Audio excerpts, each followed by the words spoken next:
Hello, my lovelies, and welcome back to Sondering Tarot. If you're new here, hi, hello, and welcome. Better late than never. This is my first quarter decks of 2024. In other words, these are decks that I have acquired and taken into my collection, whether I have purchased them myself, backed them myself, or have been gifted them for the months of January, February, and March of 2024. I have about 7 decks to show you, and we're going to start off with Mass Market, simply because there is only, there's only 2 of them. The rest are all indie. So, the first one, without further ado, this is the Tarot of Dreams by Ciro Marchetti.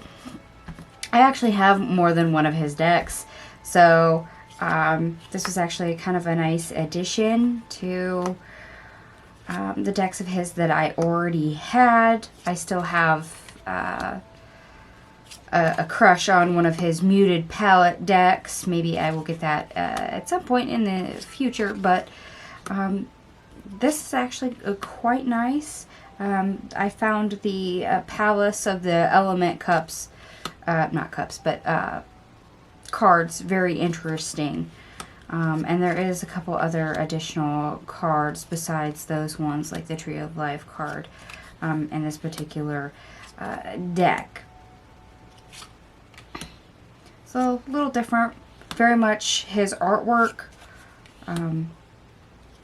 I confess, though, I kind of wish that some of the cards were more standard tarot size, because this is an oversized tarot, but that's just my own personal opinion. You can agree or disagree with that in the comments section down below. And the other Mass Market I have to show you, this is the Water Alchemy Oracle by Alexandra Wenman. This was one that I had on my wish list, and apparently one of my friends says it was screaming my name, so they were kind enough to purchase it for me. I would love to design a reading around this particular deck so I can use it, since it is all water theme, and it's actually quite extensive for a water theme deck for an oracle. So if you have any ideas in that regards, by all means, let me know in the comment section down below. I would love to hear what you guys would have in mind for something like that. Anyway, I don't want to keep you here all day, so we're going to move right on to indie decks. I want to start off with Indie Tarot. Now, any of you who've been on my channel for any period of time will recognize this deck. This is the Stardust Wanderer Tarot by Jen Sansky. This is basically space pirates meeting Greek mythology. And there's a little splash of steampunk thrown in here as well. I quite love this deck. I loved the artwork and the concept. When it was on Kickstarter, I backed it as soon as it went live. I loved it, and I discovered how much more I loved it once I got it in hands. It's a fantastic deck. I use it quite often. I love the way it reads, and it's interesting how things come up. So I'm not going to babble too much about that one. Those that are on my channel, that are my subscribers, you've figured out by now I love that deck. Another one I love, and this is also no surprise, this is the Journey to Oz and Wonderland Tarot by Mystic Madness Tarot. So this is Alice in Wonderland and Wizard of Oz crossed. This is very unique for a deck concept. I did love what they did, combining the two. And of course it does come with additional cards. I find the additional cards extremely useful. I do love having them in the deck. I know not everyone's a big fan of additional cards, because it can upset the balance of the deck, but I think it actually quite completes this one, and it works out beautifully. And even the cross between the two books for 2 movies, depending on which versions of the story you are after. I think actually jive pretty well. I don't notice any disassociation between the Wizard of Oz and the Alice in Wonderland. The energies are very well blended and incorporated across the deck, that it's very cohesive. And that was always one thing that I thought, as fun as the idea sounds, might have been a problem. That is not a problem with this deck. Not at all. It's very well done. Alright, and now that I'm done, gushing on that one, we're going to move right on. This is a Lee Studio Design Oracle. Some of you may recognize it. This is the Divina Serenity Oracle deck. And it is an AI deck, which I think I might have upside down. So let me turn it back up the right way. There we go.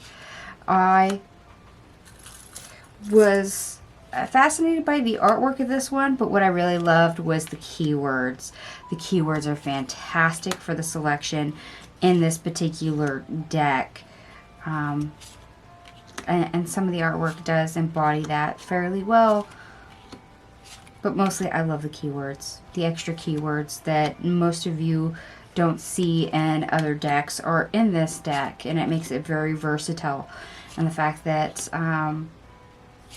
the strength and weakness of this deck makes it very pivotal for me and my collection. So this is one that I quite enjoy utilizing.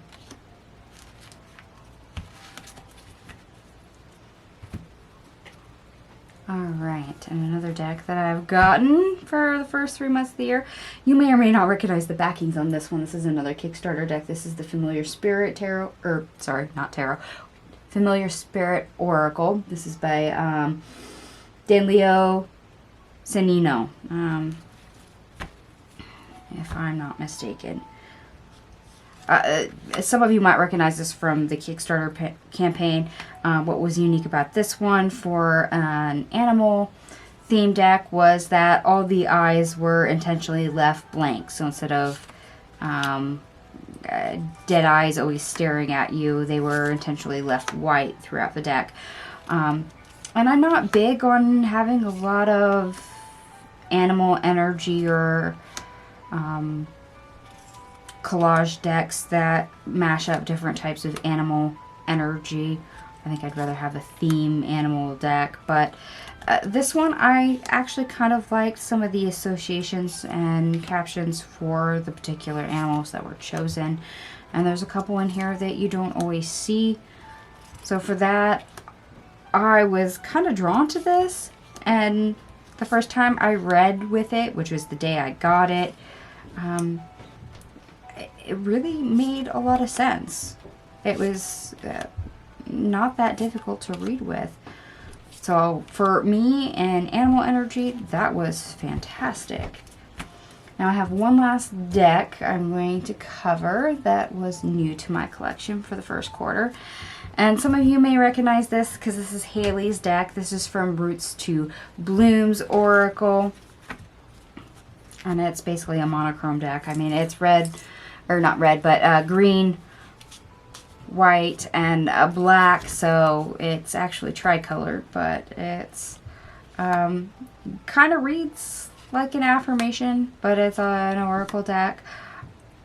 I thought maybe with all the black and white, this might be difficult to see or difficult to read. However, I've done full readings using nothing but this deck, and the depth that you kind of get out of this deck, I enjoy. I really do. This is a fun one for me to utilize, especially when it comes to question prompting. So for those of you that might want to find a copy of this, this might be a good one for you to journal with. And I do believe Haley does include questions and journal prompts in the guidebook as well, just for that. Alright, my lovelies. That is all 7 decks that I acquired in the first 3 months of this year.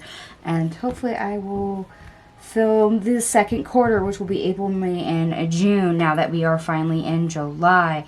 So, brace yourselves for that one, because I have a lot more decks for the second quarter than I did the first. So keep a running total count with me here of how many new decks I have in my collection so far this year. Because if it's anything like last year, we definitely need to brace ourselves.